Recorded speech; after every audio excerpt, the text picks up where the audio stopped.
Hayotimiz qanday bo'lishi o'zimizga bog'liq. Har bir tanlov o'zimizniki. Qo'rquv bu ishonchsizlik, o'zingizga nisbatan va Xudoga nisbatan. Biror bir yangi yo'l oldida turibsizmi? Qalbingizni eshiting. Yaratgandan to'g'ri yo'l ko'rsatishni so'rang. Alloh men bilan eplayman degan ishonch qalbingizda bo'lsa, shubhalanmang, eplaysiz.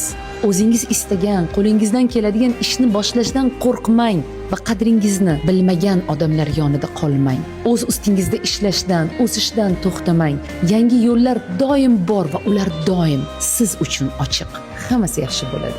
Qalbdagi ishonchsizlik esa hammasini orqaga tortadi, qo'rquvni paydo qiladi. Yaratganga ishonch bor joyda shubha qilish kerak emas. Uning qudratidan va sizga bo'lgan mehridan hech qachon shubhalanmang.